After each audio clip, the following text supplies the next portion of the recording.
this is a quick explanation of how to find the center and radius of a circle when you're given the endpoints of the diameter.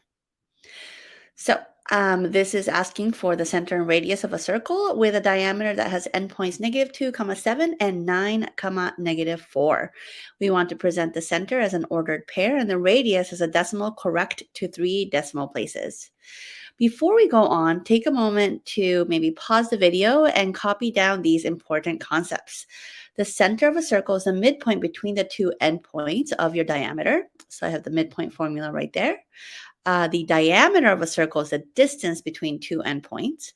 And I know we don't have to find the diameter, but I'm mentioning that because when we're looking for the radius of a circle, we can think of it in two different ways. One is to think of it as the half of the diameter, so half the distance between the two endpoints. So you can actually find the diameter first and then divide it by 2. Or another way to do it, which is often a little bit faster, is to find the distance between your center point and one of your endpoints. So if you didn't have those formulas or those concepts in your notebook, make sure you pause the video and copy it down right now.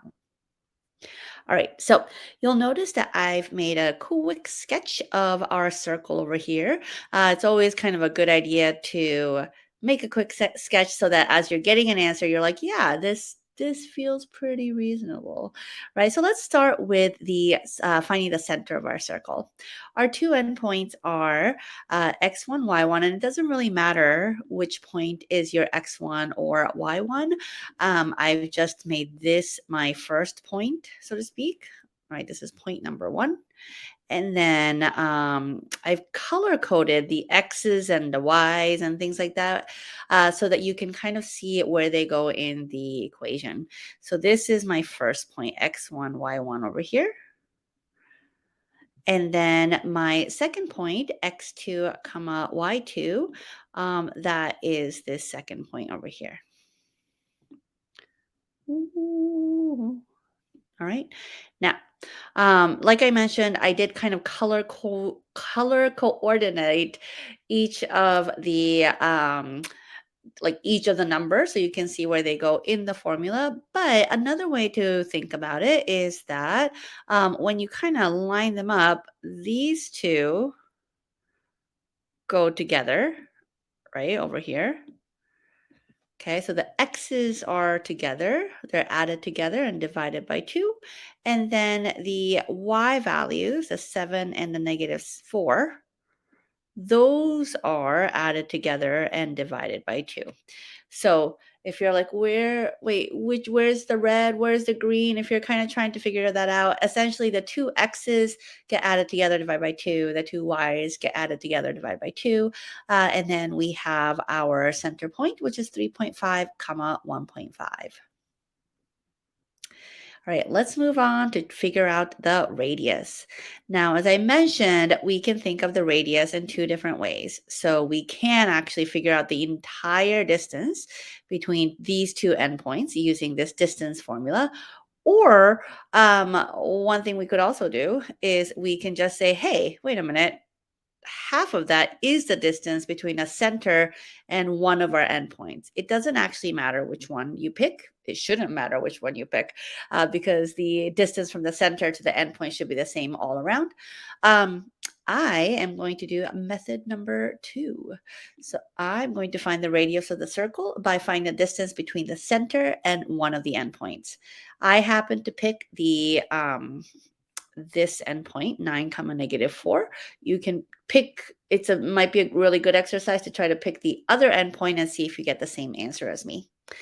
Now, one thing that you'll notice is that this equation also has x1, y1, right? Things like that. Those just refer to the coordinates of any point that you happen to be using at that time. They're not fixed.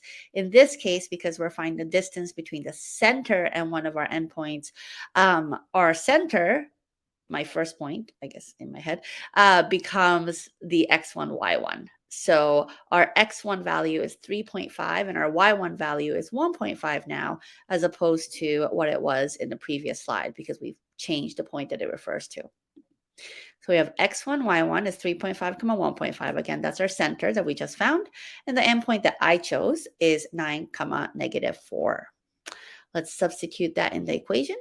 Now, don't get confused by the fact that this says distance and this says r, right? This r stands for radius, and that is, of course, the distance between the center and the endpoint.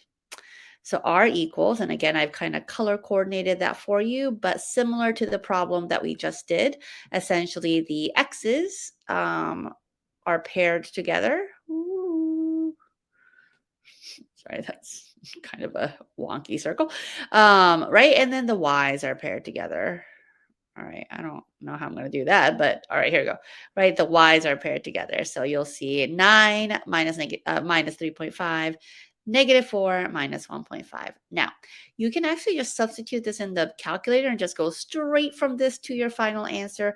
I've just taken a moment to show you the intermediary steps just to remind you that negative 4 minus 1.5 is negative 5.5. So you want to make sure you put that in parentheses when you put that in the calculator. All right, so once you do that, you will get your radius, which is 7.778 units. All right, hope that was helpful. Feel free to reach out to schedule lessons.